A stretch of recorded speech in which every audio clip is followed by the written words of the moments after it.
Selamat pagi dan shalom. Kita berjumpa kembali dalam saat teduh, dalam doa dan renungan pagi, edisi Selasa 9 Februari 2021. Bacaan kita hari ini 2 Raja-Raja 4 ayat 8 sampai 17. Tema kita, tangan yang tak terlihat.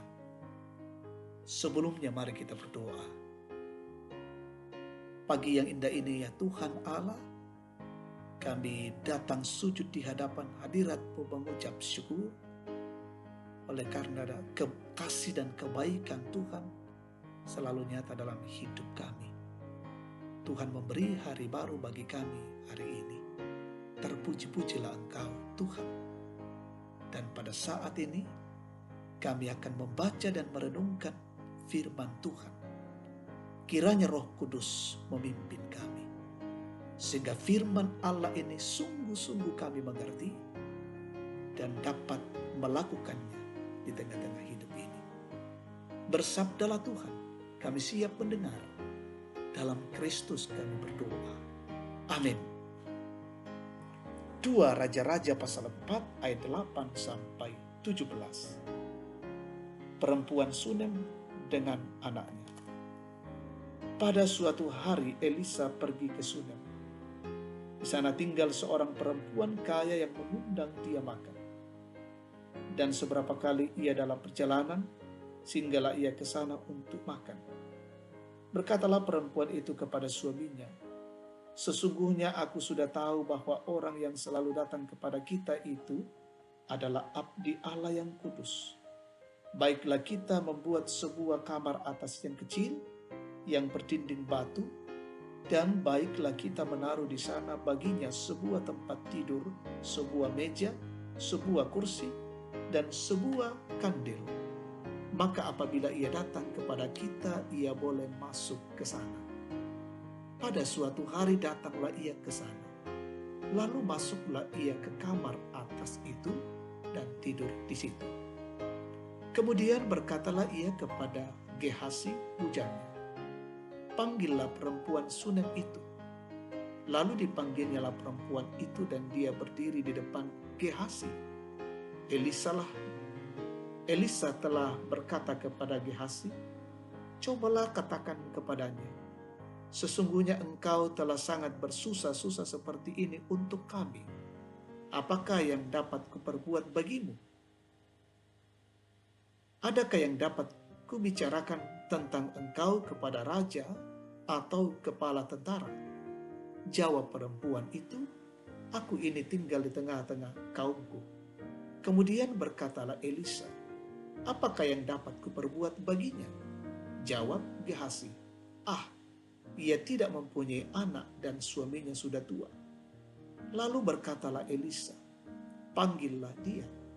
Dan sesudah dipanggilnya, berdirilah perempuan itu di pintu. Berkatalah Elisa, "Pada waktu seperti ini juga tahun depan, engkau ini akan menggendong seorang anak laki-laki." Tetapi jawab perempuan itu, "Janganlah tuanku, ya abdi Allah. Janganlah berdusta kepada hambamu ini." Mengandunglah perempuan itu, lalu melahirkan seorang anak laki-laki pada waktu seperti itu juga. Pada tahun berikutnya, seperti yang dikatakan Elisa kepadanya. Amin. Tangan yang tak terlihat, 5 tang Kanaan. Sahabat terkasih Kristus, seorang teolog, R.C. Sproul, menulis sebuah buku yang berjudul The Invisible Hand, atau tangan yang tak terlihat. Fokus buku ini adalah tentang pemeliharaan Tuhan, bahwa Tuhan mengendalikan sebuah hal, baik atau buruk keadaannya. Sebab itu ia mengajak untuk percaya kepada Tuhan dalam segala situasi. Namun bagaimanakah melihat pemeliharaan Tuhan dalam kehidupan kita?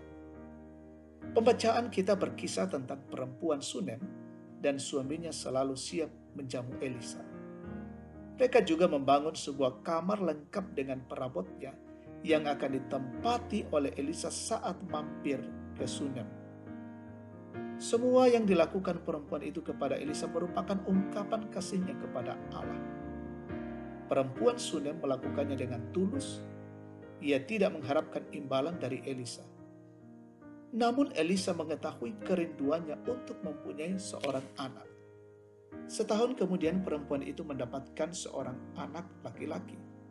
Dari kisah ini kita dapat melihat pemeliharaan Tuhan bagi umatnya. Memang tidak terlihat tangan Tuhan yang secara langsung terulur untuk menolong Elisa atau yang memerhatikan kerinduan perempuan Sunem akan kehadiran anak dalam keluarganya. Tetapi di balik semuanya itu, nyata tangan Tuhan yang tidak kelihatan bekerja melalui Elisa dan perempuan Sunem.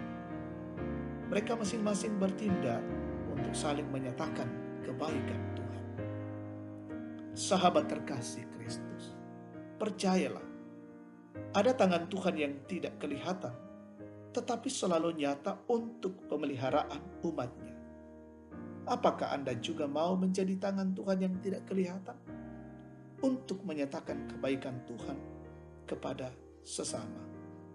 Amin. Mari kita bersyukur, kita berdoa. Segala puji dan syukur kami persembahkan kepadamu ya Tuhan.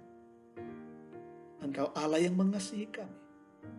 Engkau Allah yang telah memberikan pengajaran-pengajaran bagi kami. Mengingatkan kami tentang kasih Allah. Tangan kasih Allah yang tak terlihat, tetapi merangkul kami, membawa kami dalam kehidupan yang lebih baik.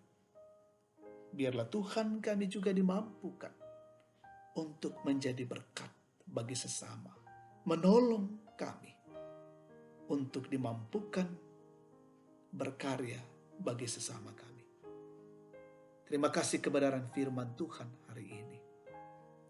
Berkatilah kami hari ini ya Tuhan dan keluarga kami dalam melaksanakan berbagai tugas dan tanggung jawab pekerjaan-pekerjaan kami.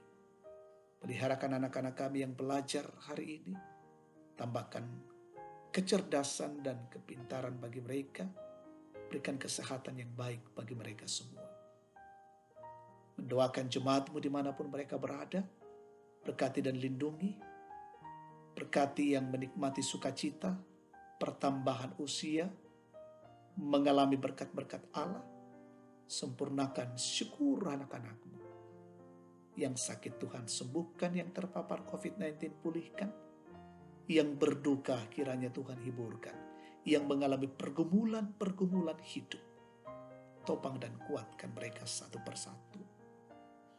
Dalam kondisi tua, menikmati hari-hari tua dan pensiun, peliharakan mereka semua selalu bersukacita dan berbahagia. Berkatilah kami hari ini, berkatilah pemerintah kami, berkatilah pejuang-pejuang garda terdepan, semua kami yang melaksanakan tugas dan tanggung jawab, kami diberkati Tuhan, hidup ini memuliakan Allah. Ini syukur dan doa kami bersama. Kami naikkan kepadamu dalam nama Tuhan Yesus, Tuhan dan Juru Selamat. Amin. Demikian saat teduh kita saat ini. Terpujilah Tuhan, berkatilah kita semua, dan salam sehat untuk kita sekalian.